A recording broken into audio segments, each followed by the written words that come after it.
চিন্তা করুন তো, প্রতিদিন আমরা যে সাধারণ খাবার খাচ্ছি, তেষ্টা মেটাতে যে এক গ্লাস পানি পান করছি, তার ভেতরেই যদি ঘাপটি মেরে বসে থাকে কোনো প্রাণঘাতী বিপদ।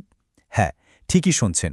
শুনতে একদম সিনেমার গল্পের মতো লাগলেও এটাই কিন্তু চরম সত্যি। চলুন, আজকের এই এক্সপ্লেনারে আমরা এমন একটা বিষয় নিয়ে কথা বলি যা আমাদের সবার, মানে আপনার আমার সবার জানাটা একেবারে ফরজ। আচ্ছা, চলুন একটু গভীরে যাই। ভাবুন তো, একটা খুব সাধারণ জ্বর, আর সেখান থেকে সোজা অন্ত্র বা নাড়িভুড়ি ছিঁড়ে যাওয়ার মতো ভয়ানক অবস্থা হতে পারে, এমনটা কি কেউ কখনো কল্পনা করতে পারে? না, তাই তো। কিন্তু এটা কোনো সাধারণ জ্বর নয়। এটা আমাদের জনস্বাস্থ্যের জন্য একটা বিশাল বড় অ্যালার্মিং ব্যাপার।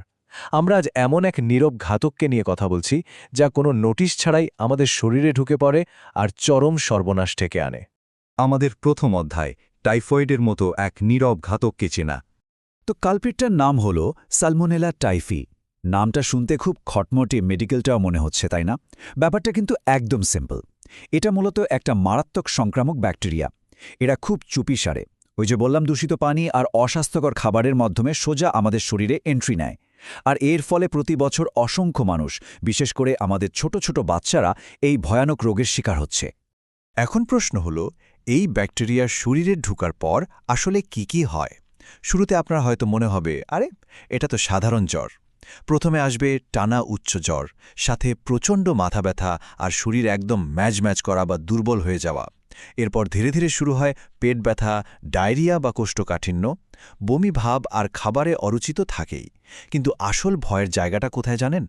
যদি সঠিক সময়ে ট্রিটমেন্ট না হয়, তবে রোগীর অবস্থা এতটাই ক্রিটিক্যাল হতে পারে যে অন্ত্র ছিঁড়ে যাওয়ার মতো ঘটনাও ঘটতে পারে। জাস্ট ভাবুন, একটা সাধারণ জ্বর থেকে সোজা মৃত্যুর ঝুঁকি, লিটারালি নো ওয়ে।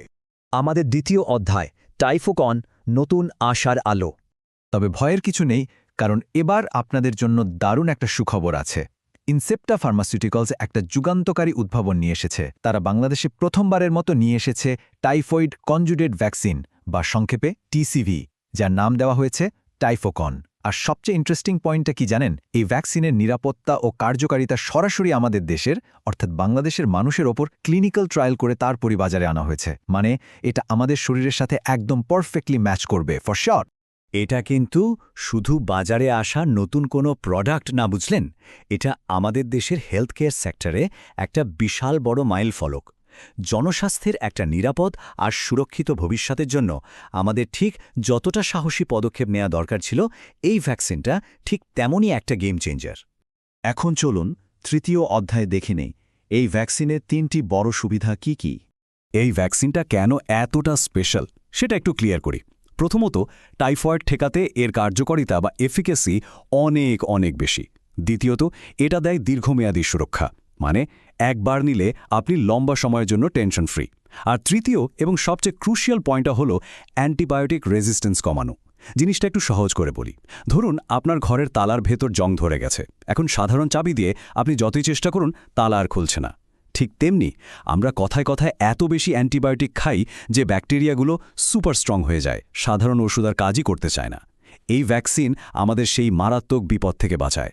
বলতে পারেন এটা আমাদের শরীরে একটা মজবুত ঢাল তৈরি করে দেয়। চতুর্থ অধ্যায়, এই ভ্যাকসিন শিশুদের জন্য কেন এত বেশি জরুরি?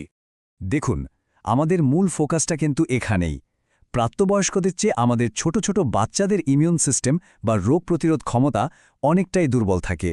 তাই টাইফয়েডের মতো ব্যাকটেরিয়া খুব সহজেই বাচ্চাদের শরীরে অ্যাটাক করে মারাত্মক আকার ধারণ করতে পারে।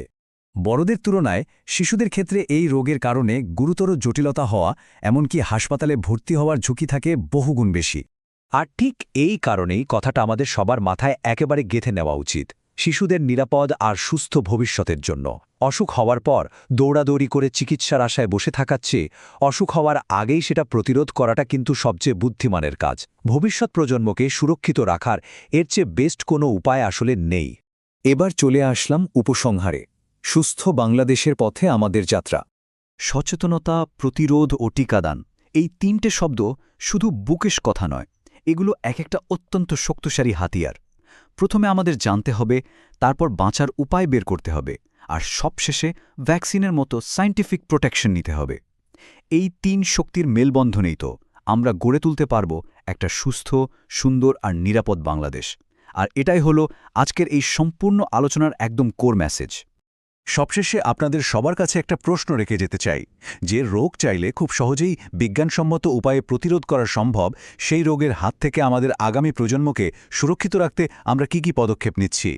আপনাদের দারুণ সব মতামতগুলো কমেন্ট বক্সে শেয়ার করে দিন।